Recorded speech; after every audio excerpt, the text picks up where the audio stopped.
Another day is here, and you're ready for it. What to wear? Check. Breakfast, lunch, and dinner? Check. Planning for what's next and how to save for it? That's where Bank of America can help. For your financial to-dos, Bank of America has experts ready to help get you closer to your goals. Get started at one of our local financial centers or 24/7 in our mobile banking app. Find a location near you at bankofamerica.com/talktous. What would you like the power to do? Mobile banking requires downloading the app and is only available for select devices. Message and data rates may apply. Bank of America NA, member FDIC. Ryan Reynolds here for, I guess, my 100th Mint commercial. No, don't. I mean, honestly, when I started this, I thought I only have to do like 4 of these. I mean, it's unlimited premium wireless for $15 a month. How are there still people paying 2 or 3 times that much? I'm sorry, I shouldn't be victim blaming here. Give it a try at mintmobile.com/save. Whenever you're ready. $45 upfront payment equivalent to $15 per month. New customers on first 3-month plan only. Taxes and fees extra. Speed slower above 40 gigabytes. See details. This episode is brought to you by Experian. Are you paying for subscriptions you don't use but can't find the time or energy to cancel them?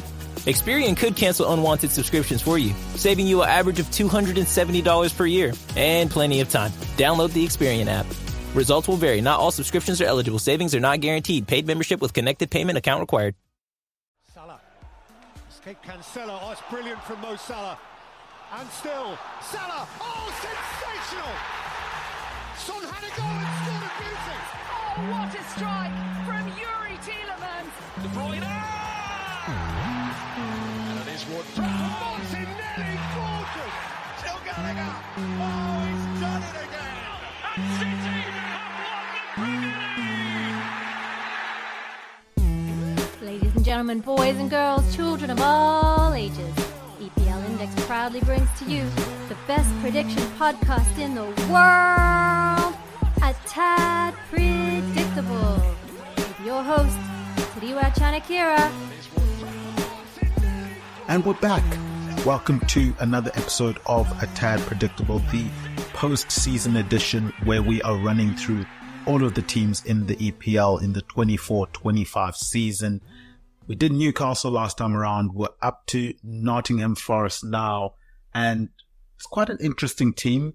Obviously, when we looked into, the research and getting into Nottingham Forest, I was quite intrigued with what they could do this coming season in the Premier League. Obviously, for them, they were one of those teams that had issues when it came to profit and sustainability rules last season, and one of the 2 teams that had the points deductions with regards to that, because on the 15th of January 2024, the Premier League charged Nottingham Forest for breaching the league profit and sustainability rules. On the 18th of March, Forest were found guilty and were deducted 4 points. There was obviously a window within which the club could appeal that. They did take that up. They appealed on the 26th of March, and on the 7th of May, it was announced that the Forest had failed with their appeal and that the 4-point deduction was upheld. So that 4-point deduction stood, and it resulted in, obviously, Forest, they stayed up in the Premier League, but they finished on 32 points, which broke the previous record for the lowest points tally of any surviving Premier League teams. And this was set by West Brom back in 04-05, I believe. They had 34 points. I remember that. They had 34 points on that one. And yeah, as I said, West Brom, I believe it's 04-05. If I'm wrong, I'm sure the team will mention it in my ear. But interesting team, as I keep saying, with Nottingham Forest. And I think it's good to put it into context. Obviously, that breaking the record, you have to factor in the fact that they got deducted those 4 points. But I thought Nottingham Forest was an interesting case study of this whole profit and sustainability thing, because they're the perfect example of where a club and a club owner is wanting to spend money. So many times we see fans complaining about how their clubs aren't spending money or how their owners aren't willing to spend money. This seems like an owner in Evangelos who wants to spend money. He wants to invest in the playing squad for Nottingham Forest, and he's not allowed to. based on the way the rules are. And obviously, we've seen as well their tactic in terms of the seasons that they have been in the Premier League since they got back into the Premier League. A lot of investment in the playing squad, a lot of turnover, a lot of incomings and outgoings when it comes to the playing squad. And obviously, that had an effect on them last season when they were charged and found guilty of breaching the profit and sustainability rules, and they had the points deduction. But as I said, they ended up staying in the Premier League, which was the important thing for them. And I keep harping on this. If the punishment doesn't result in a team getting relegated, to me, it's worth breaking the rules. I mean, like, what's the deterrent here? If it means, okay, I'm going to have a 4-point deduction. If I go in knowing that, if I break these rules intentionally, knowing that it's going to be about 4 points deduction, I'm banking on the fact that the additions I've made on the pitch, if it is, let's say, that I've spent more money in bringing in players than what I'm actually allowed to with the rules, and that's what leads to the breach, I'm banking on those players that I have brought in making up those 4 points. So is it worth it breaking the rules? Will it add up for me at the end of the season? Is it worth that gamble, knowing that, okay, I might start with the points deduction? It's not a heavy one. 4 points is big. I mean, when you're fighting at the bottom of the league, any point is big. But if I can bring in a player that can help in sort of clawing those points back, I think, personally, from a cynical perspective, I think it's worth doing it until people are properly punished and it becomes an actual deterrent where teams think twice about breaking the rules. I don't know. You guys let me know. You guys let me know whether you think these rules are strong enough, whether you think the punishments are strong enough. But again, I think personally, from my perspective, a 4-point deduction, considering the amount of transfers that Nottingham Forest have done, at the end of the day, I think it's worth it. If you look at the players that they brought in, I think they've made a lot of signings, some of them good, some of them not so good. But we'll look at their sort of squad heading into this coming season and the additional transfers that they've made heading into this season. And I think they've got a decent squad, but the emphasis for me is going to be on the coaching. How much work on the training ground is going to be done to develop some of these talented players that they have, to bring out the consistency that they need from some of the other talents that they have, and overall improve their performances in the Premier League. But that coaching obviously is a big thing. Maybe Evangelos and the team felt that, and that's why they made the change back in December 2023 when they had Steve Cooper. Obviously, he helped bring them up. It's almost like look, the moment they got to the Premier League and they started making signings, where Steve Cooper wasn't involved in those signings, it's almost like the manager was surprised when those players came in, or was not aware of certain players that came in. It appeared as though there were two committees. There was the Steve Cooper committee and the signings they were making, and then maybe it's Evangelos, and I know he had sort of consultants that were helping him with some of the transfer business and decisions they were making there. So there wasn't a chemistry there. I thought it was clashing a little bit, and it was only a matter of time before Steve Cooper was going to get relieved of his duties there, just because of the clash that was happening from it. This is how we want to play. These are the players we want to bring in. And doing that without even consulting the manager, it seemed like a recipe for disaster. But as I said, on the 19th of December, Steve Cooper was relieved of his duties. On the 20th of December, Nuno Espirito Santo came in. Now, the one thing I will applaud Nottingham Forest for is they fired the manager, Steve Cooper. Then the new manager comes in the next day. It wasn't a situation where they fired the manager without knowing which direction they were going in, without knowing who the next manager was going to be, and then dragging that out for, a long period of time. And we all know how that uncertainty could have an effect and an impact on the team. And if you look at, during that time period, obviously, as I mentioned, straight after Nuno came in, he had that game against Bournemouth. They end up losing it 3-2. But I mean, Bournemouth did really well to sort of come back in that game. It was a game where Nottingham Forest took the lead. Obviously, Solanke then went and scored 2 goals. Nottingham Forest clawed it back. I think it was Wood during that period when Wood was just scoring goals for fun. He went and scored the equalizer, but then in the 94th minute, Solanke completed his hat-trick. So it was a very narrow loss late into the game. And then the next 2 games, they go and win. It was 3-1 win against Newcastle away from home, and then a 2-1 win against Man United at home. I do think bringing the manager straight away had a positive impact in those 3 performances that we saw. Obviously, as I mentioned, the first one where they narrowly lose, but they showed fight coming back into that game. And then the 2 wins against the United sides, Newcastle United and Man United, was big for them. But in terms of the Steve Cooper firing, I know I mentioned the clashes in terms of the direction the club was going, the signings that were being made, but it went deeper than that. It went beyond just the signings. It was then a situation of what players are you playing this weekend? I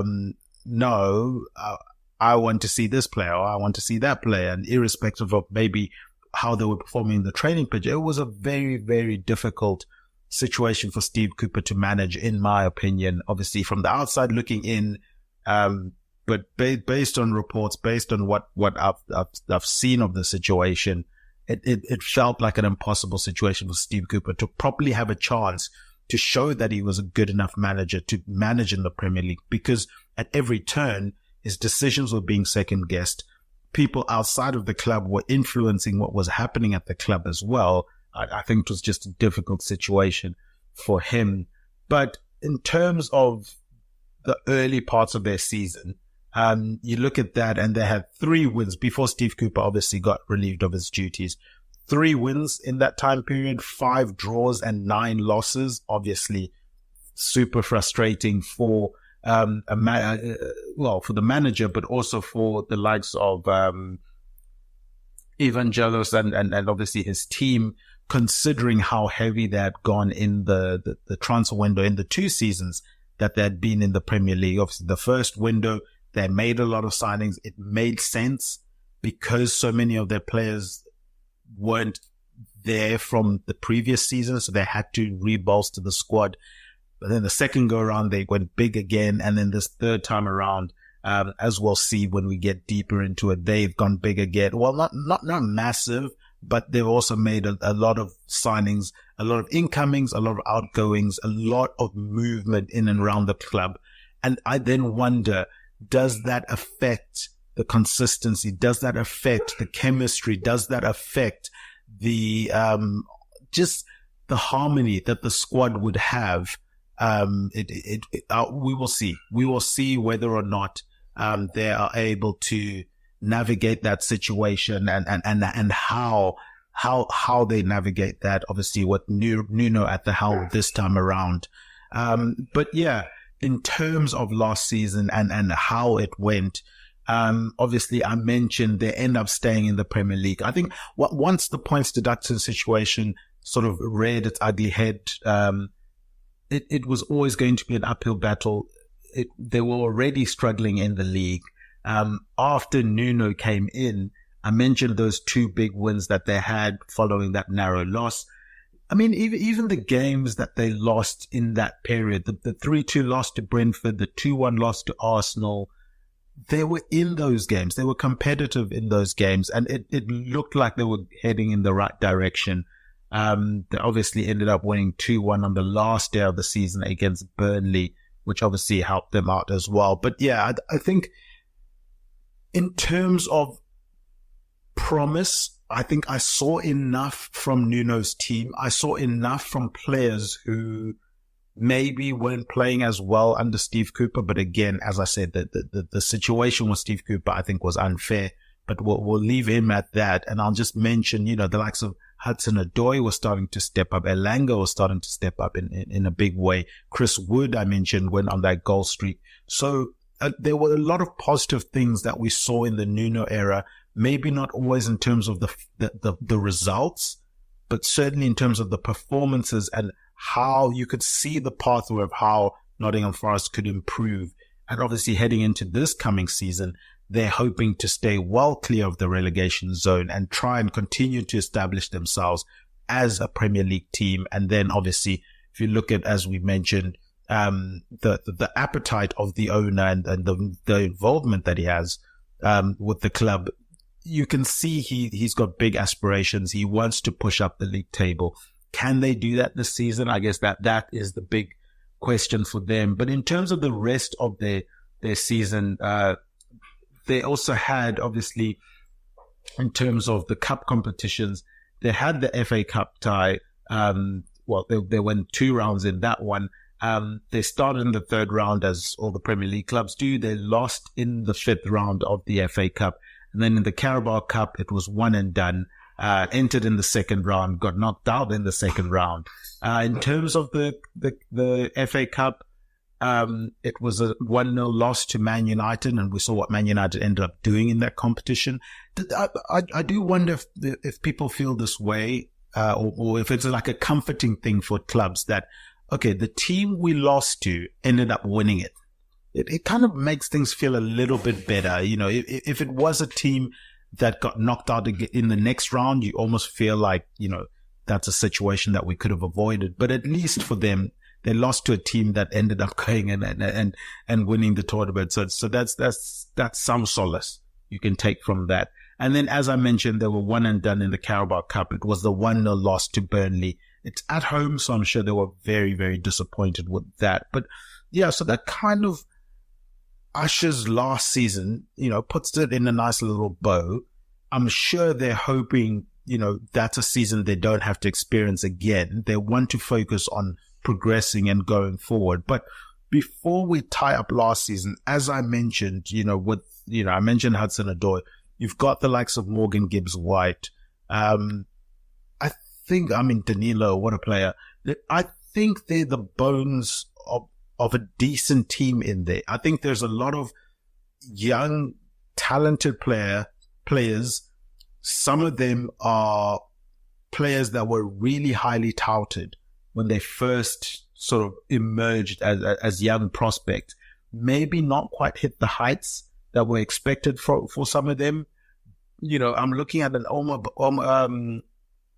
Bomadeli, for example. I thought when he came up, obviously, through the ranks, he was one of the promising centre-backs coming up. He's not quite kicked on, you know what I mean?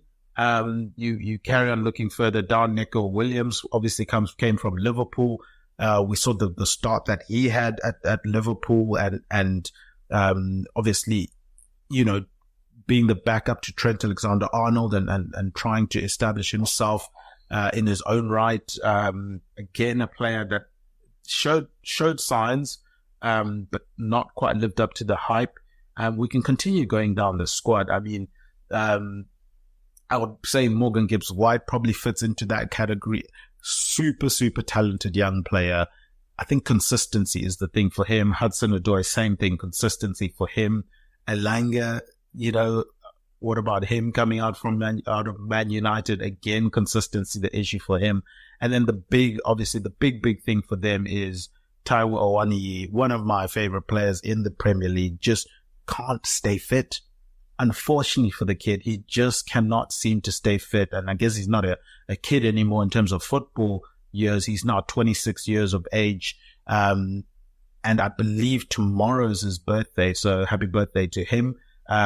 Best wishes to him. I'm glad I remembered that. So yeah, sending best wishes to him. Obviously, this then dates this podcast in terms of when it's recorded. So it's recorded Sunday the 11th. His birthday is on the 12th of August. So big happy birthday to Taiwo. Wishing you well, bud. And hopefully he has a full season where he doesn't face serious injuries or any extended period of time where he has injuries. I'm really hoping that we get to see him, because it seems like every time he's playing well, Nottingham Forest are playing well. But as we've seen, you know, it's not been the situation for him. He always seems to get injured, unfortunately, and hopefully he has a long season for them. But you see what I'm saying in terms of that there's a lot of potential in this Nottingham Forest team. And then obviously there's the likes of just pure potential. Obviously, a lot of the players I spoke about were players who haven't lived up to the hype. Well, Danilo, for example, I think he's progressing the way that people imagined. I think he's on the right track. I think he's a player that's super talented, a player that Nottingham Forest did well to get in, and probably a player that they're going to be, if he does live up to his potential, probably a player that they won't be able to hang on to too much longer, but they'll make a profit on him. And then you reinvest that money and you go again and you keep that cycle going. And hopefully for their sakes, he is a player that plays so well that other teams want to sign him. That's kind of what you want when you're at the bottom half of the Premier League, looking to try establish yourself in the league. If your players can play well enough that other clubs are starting to want to buy them, that are maybe higher up in the league, then yes, obviously you always want to keep your best players, but it's a good sign of where you're headed. And chances are, if your players are being tracked by some of these bigger clubs, it's probably a good sign. It probably means you're staying in the league, because if you can get a couple of those players to perform over the course of a season, you should be fine. But yeah, so I'm hoping that they can put everything together. I'm hoping Nuno can coach this team, and I think that's probably the big thing. As I mentioned, we'll get to the signings. There's quite a few to get through in terms of incoming and outgoing.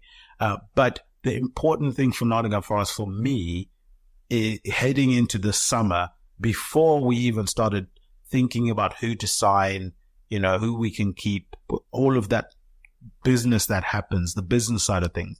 For me, it was, how are we going to plan the coaching? How are we going to plan the development? Because if you look at the core of the squad, if you look at the bones of the squad, there is a lot of talent in the squad, and they need to develop. They need to grow together. They need that time to have chemistry built and continue to play together and gel together and figure out their patterns of play, figure out their movements.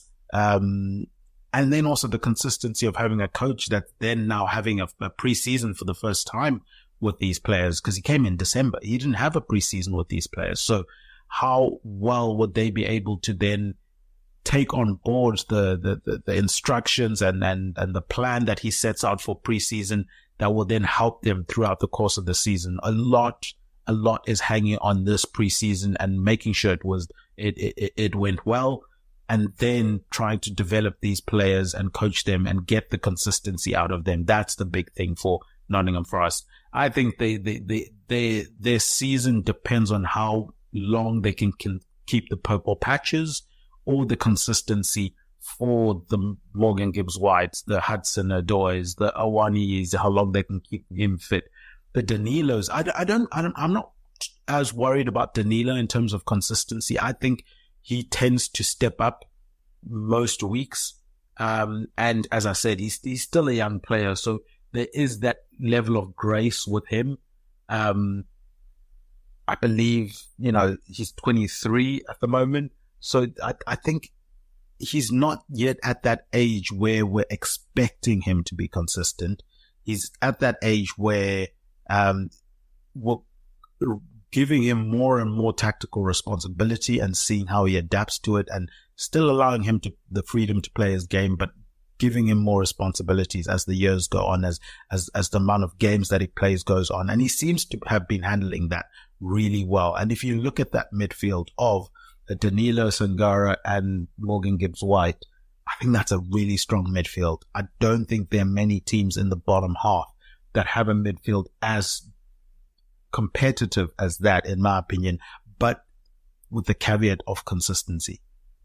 If they can get those players being consistent, if they can get big performances from, even if you can say, all right, just give me 7 out of 10 every week. if you're going to pop in a 9 out of 10 every now and then, but if they can just keep it 7 out of 10, I think that would really help them out throughout the season. Then obviously making sure that no one suffers too many injuries or bad injuries for them. But as I said, that ties in with last season, in my opinion, because the players that are there, that were there last season, that needs to be coached up, that need to improve, that need to make that step up and continue to develop and grow as individual players and as a team from a chemistry perspective, I think is a big, big thing for Nottingham Forest. So that was irrespective of whoever they were signing. I think that was the big thing for them this offseason is, can we start to get that consistency, that continuity, that player development, that growth, that progression of players' careers from an individual perspective and from a team perspective. But yeah, so we're going to usher in the new season. As I mentioned, Nuno finally gets a preseason with them for the first time, which is obviously big for them. But what we're going to do is we're going to take let's take our break now, and then we'll come back and we'll sort of start to look at, okay, what are we trying to do next season? What is the ambition for next season? How do we go about doing that? What signings have they made so far this season to try and help that out? Have a look at some of their games in preseason. Obviously, they had the most recent game was the one with Olympiacos. Obviously, the club also owned by Evangelos. So yeah, they ended up winning that one 4-3, which is obviously good from that perspective. But I think the important thing for them is now setting the stall, setting everything ready for next season and then building into that. So what we will do is go to a short break. But before we do that, guys, do remember that this podcast is presented by EPLindex.com in association with Liberty Shield. Liberty Shield is a VPN provider. You can check out their services at libertyshield.com. You guys can save with the coupon code EPL25. That will give you 25% off of your routers or your software VPNs. Liberty Shield is a great service. It's easy to install, really easy to use, and has a whole host of features. It can be used on multiple devices, whether you're traveling and you don't want to get locked out of your bank account, or if you want to stay safe whilst using public Wi-Fi, which is a big thing. If you want to unlock geolock content, or you just want to protect your online data, then Liberty Shield is for you. Guys, definitely go and check out Liberty Shield. Let them know that you heard about them from us. That stuff really does help us out a great deal, and we thank them for sponsoring the show. But let's go to a quick break, and then we'll come back and assess what Nottingham Forest season looks like for next season, what their aspirations are, and how they can go about achieving that, and if they've done enough in this transfer window to go and achieve that. But we will be right back after this short break. This episode is brought to you by our good friends at NFL Sunday Ticket on YouTube TV. I'm sure by now you've all gotten back into your Sunday routines, but they could be even better. With NFL Sunday Ticket and YouTube TV, you get the most live NFL games all in one place, every game, every Sunday. And you can even watch up to 4 different games at once with multi-view, one of my favorite inventions of this decade. It's exactly what you need to catch all the action, make your Sundays more magical. And also, YouTube TV is great. I got it this year. It's awesome. Sign up now at youtube.com/BS. Device and content restrictions apply. Local and national games on YouTube TV. NFL Sunday Ticket for out-of-market games excludes digital-only games. This podcast is sponsored by Ramp. Are you the decision maker in your company? Consider this. For the first time in decades, there's a better option for a corporate card and spend management platform. Meet Ramp, the only corporate card and spend management system designed to help you spend less money so you can make more. With Ramp, you get full visibility into your company's spending and control who spends what with each vendor. Ramp software collects and verifies receipts instantly to save your team valuable time. Ramp automates data entry and routine tasks with automated approvals, expense categorization and bill payments, time-consuming tasks, which means you'll stop wasteful spending and close your books in hours instead of days. Businesses that use Ramp add up to 5% to their bottom line the first year. If you're a decision maker, adding Ramp could be one of the best decisions you've ever made. Get $250 when you join Ramp for free. Just go to ramp.com/easy. Ramp.com/easy. RAMP.com/easy. Cards issued by Sutton Bank and Celtic Bank, members FDIC. Terms and conditions apply.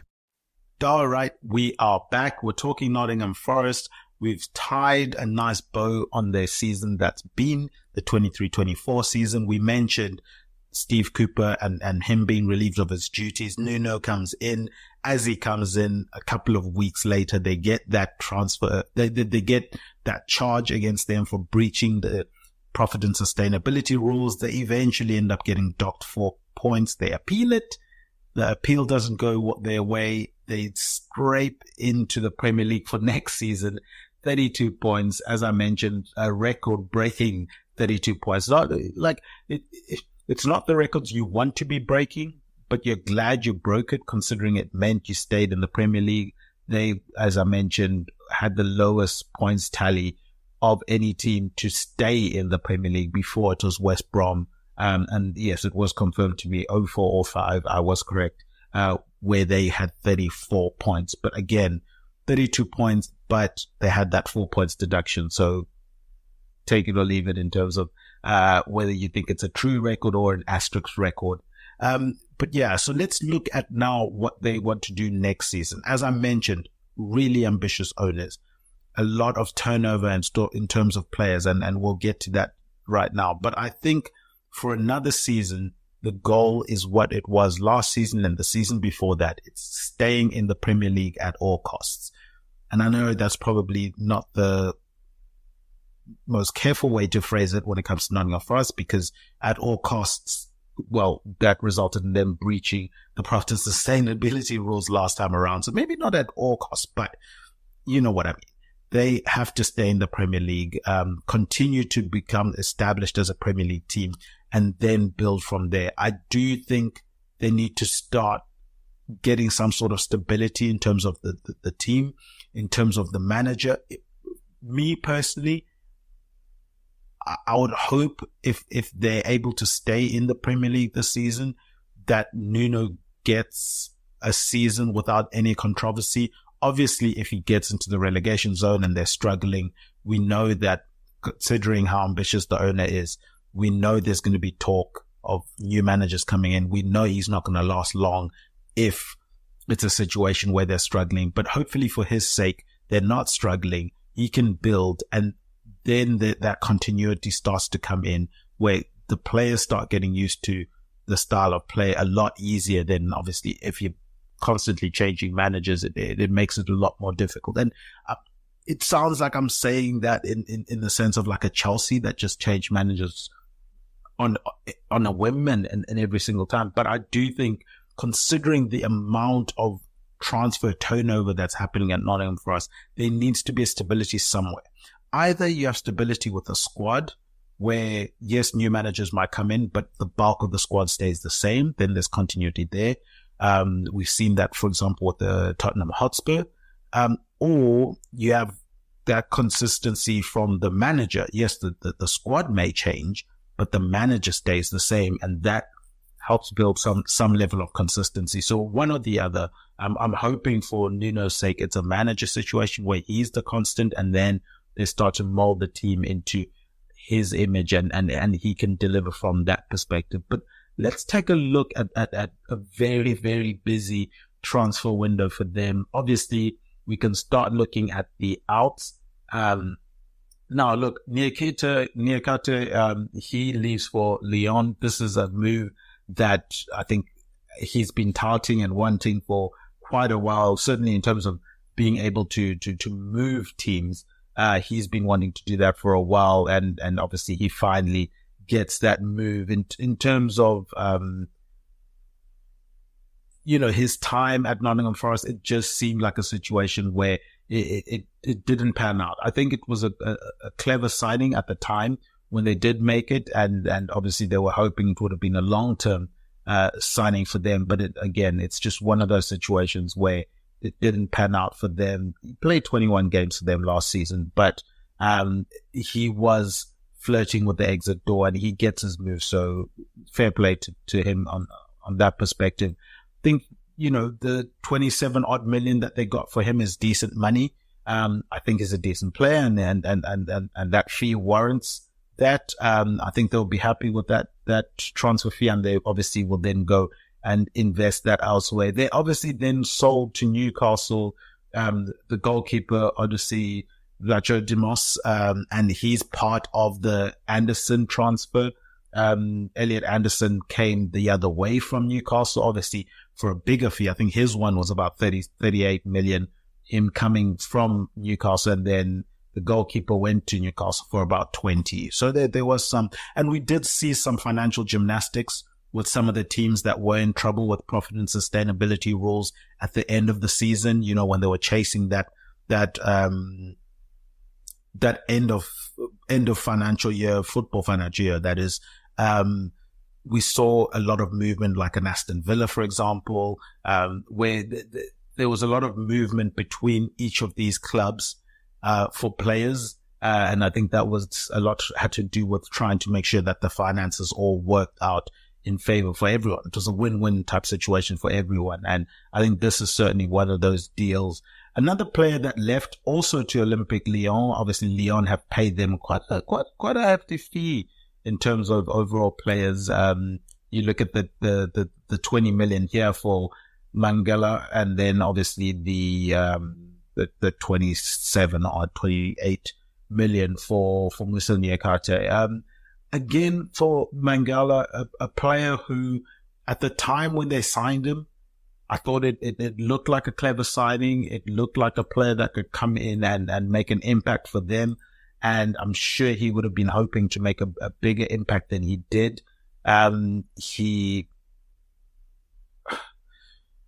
It's difficult because when he came, right, I think he was a player that would have thought he would have had a bigger role for them. But then you have a Sangara, then you have a Danilo come in, and it makes it a lot more difficult for him to be a mainstay in the team. And I think a lot of promises were broken when it comes to Mangala and sort of the role that he was going to play. And I wouldn't be surprised, at least the Mangala one, I have some knowledge on. I wouldn't be surprised if maybe near Qatar something happened in terms of broken promises there too. But I do think it was a situation where Mangala just wasn't getting what he was promised, and it was better for him to move on. Obviously, Remo Freuler, he moves to Bologna. Scott McKenna, he leaves on a free transfer, ends up going to Las Palmas. He joins McBride there as well, which is quite interesting. You see some movement, obviously, with Rio Ave, a team that is also owned by Evangelos, and then obviously Olympiacos, as I mentioned, some loan transfers there, just moving players around, I believe. I won't go deep into those players because I don't think their impact is greatly missed, or they're players that would have had a great impact this coming season. So I'll leave that at that. And then obviously there's a whole bunch of players who came back from loan or obviously got let go. The Harry Arters, the Chico Coyates, they get let go. They've gone on free transfers. I don't think either of them, along with Wayne Hennessy, have found a club yet. But in terms of players coming in, I mentioned the Elliot Anderson signing. That one's interesting to me because when I was looking at Nottingham Forest and trying to identify, okay, what is it that they can do this off-season, I didn't think another centre midfielder was, the position that they really needed to strengthen it. I thought that money could have been used elsewhere, especially when you consider how much money they did end up paying for him.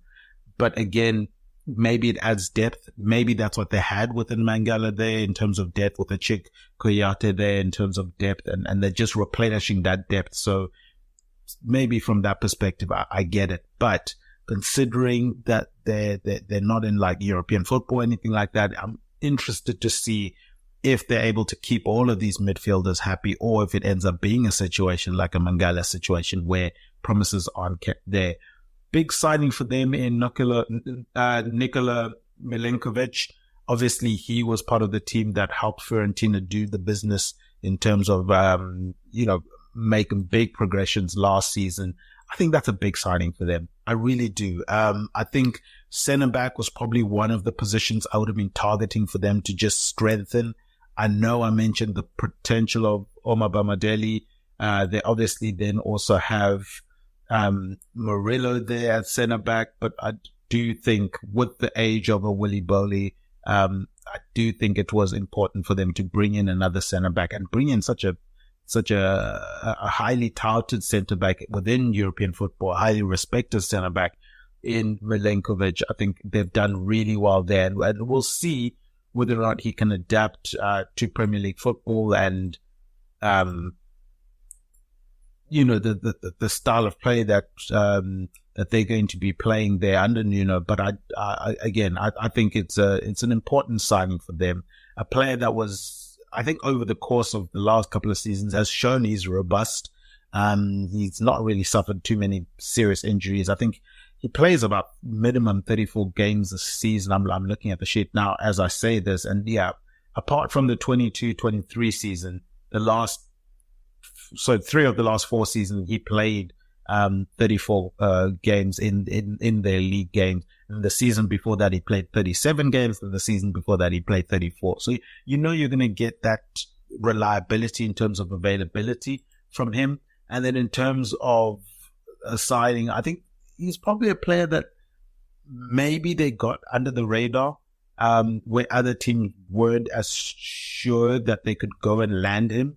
I think it's a smart signing from them, and hopefully he ends up then helping them progress and become more solid defensively, because looking at last season, that's one of the things that they probably would be looking to address is the leaky defense. I know they had a minus 18 goal difference there, and I believe you always want to look at the teams above you and try and see how you can close the gap to them. Everton had minus 11. I think they were in 15th. 16th place was Brentford, and they had minus 9. I remember that. And as I said, Nottingham Forest had minus 18 in terms of goal difference. They conceded 67. They only scored 49. So the conceding 67 is a big worry. I think that's something they're going to be needing to address. And if you bring in, experienced European caliber defenders, I think that goes a long way to helping them out achieve that goal. So well done to them for bringing him in. They then bring in, obviously, Jota Silva. He comes in as a left wing, a depth piece. In terms of some of the other signings, as I mentioned, the movement of players in and out. They bring in the young guy from St. Coley, Eric da Silva Moreira. And I wonder if he's someone who eventually gets loaned out, or if he's just going to stay within the fringes of this club, within the fringes of this team. But we've seen them, they're not shy to loan their players out to the Olympiacos, to the Rio, are they in order to I don't know, help them out as well. I guess with this multi-club system that we see, Man City are doing it as well.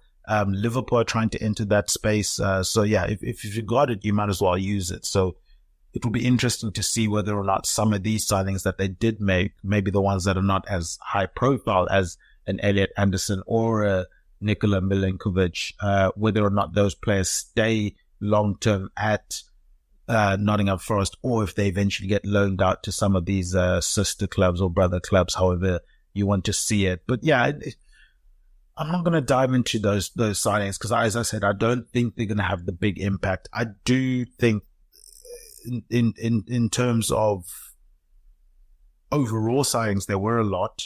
In terms of how many are going to actually have an impact this season, I'll probably put those 3 in that I mentioned: Elliot Anderson, Nikola Milenkovic, and Jota Silva, probably throw in there as well as the 3 that maybe have the biggest impact in terms of helping the club up. We'll see whether Marcos Dominic comes in as a defensive midfielder depth piece. As I mentioned, they lost to Koyate, they lost to Mangala.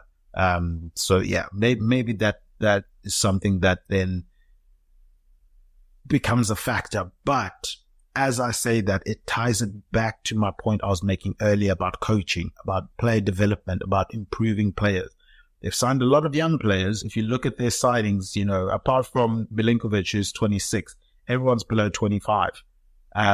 So, and then you've got 18-year-olds thrown in there, 22-year-old, 21-year-old. So it's important for Nuno to be a player developer, not just, a tactician or something like that. He's going to need to elevate these players and improve these players. One, so that obviously they are, they become players that can help them on the pitch and help them achieve their goals of staying in the Premier League, or the goal I've set for them for staying in the Premier League. And then two, it helps with the resale value. You're signing young players, you want to improve them, and then obviously they become really valuable assets that you can sell, and then you can use that money to buy some more players and keep that cycle going. I think that would be a great system for Nottingham Forest to employ. But in terms of what else they can do this summer, I mean, I'm looking at the team. I'm looking at what's left to do. I don't know if you guys feel confident in their goalkeeping situation. I think, as bloated as it is in terms of, you've got Matt Sells there, you've got Matt Turner there. If you throw Carlos Miguel in there as well, I'm not confident. I'm not confident in that. And I wonder, is there a goalkeeper that they can bring in to try and sort of solidify that position for them? I know there were links previously with Aaron Ramsdale from Arsenal. Is that a player they can bring in on loan maybe to come in and try and help them out?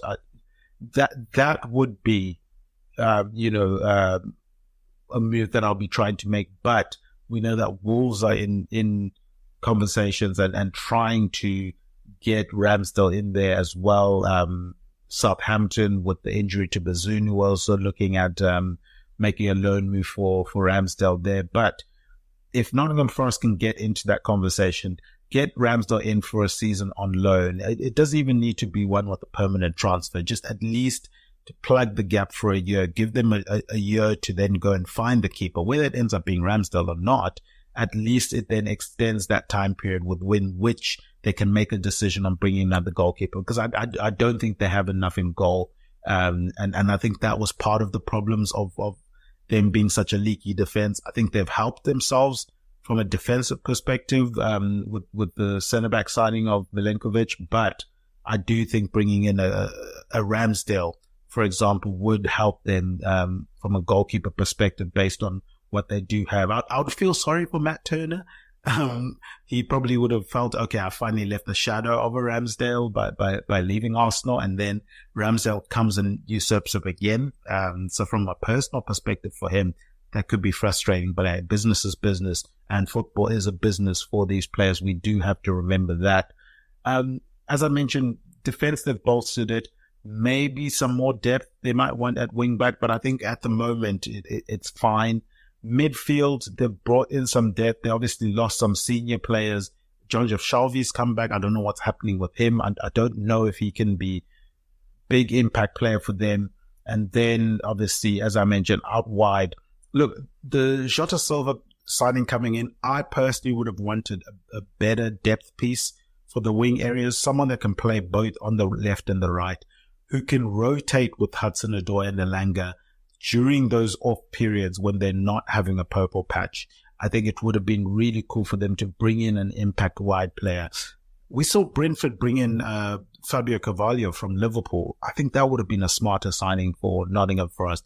Bring him in and see if he can, between the three of those players, you say, look, between Elanga, Hudson-Odoi and Carvalho, I'm going to play the hottest hand. So of the three of you, whichever two of you is playing the best, I'm going to play you. And then you get that competitive spirit going between the three of them. But yeah, so that's probably somewhere I would have been looking to strengthen. The awkward thing up front is Owaniyi is a number one striker for them, in my opinion. But again, I mentioned the injuries and the inability for him to stay fit. So it's awkward. Do they move on from him? Do they bring in a new number one, or do they continue to bring in backups that can deputize whenever he's not available? That is something that they will need to decide on there. And then obviously Chris Wood, someone who every season you count him out. Every season when you think, okay, this is his final season in the Premier League, he just delivers, man. He just scores goals. He knows what the back of the net is, and he seems to do it at a fairly consistent level, considering the level he's playing at. No disrespect to Nottingham Forest, but it is what it is. At the moment, they're a bottom-half team, a team that's trying to stay clear of relegation zone, but haven't been able to do that last season. Chris Wood delivers when needed, but he is getting on. He's 32. Can he do it again another season? We'll see. They obviously still have Emmanuel Dennis on their books, a player who maybe when they signed him, they thought he would have a bigger impact, but I've not quite seen it yet for him, Nottingham Forest. But hopefully for him, a year there where another year there where he's now embedded and he can grow from there. I think from a profile perspective, he looks like a player that could fit.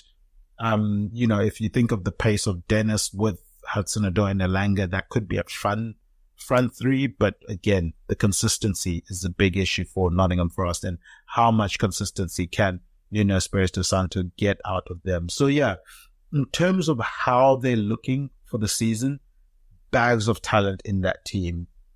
I think it comes down to coaching, and it comes down to bringing consistency in that team, extending the purple patches of the key players, the Hudson-Odois, the Morgan Gibbs-Whites, keeping an Iwani fit is paramount to them this coming season, because I think he can really elevate them. He's really talented, and we've seen him go on record-breaking goal-scoring stretches whenever he is available for them. So if they can keep him available, that would be huge for them. But at the end of the day, the important thing for them, as I said, maybe it was a poor phrase by saying at all costs, but at the end of the day, they have to try and stay in the Premier League again for another season.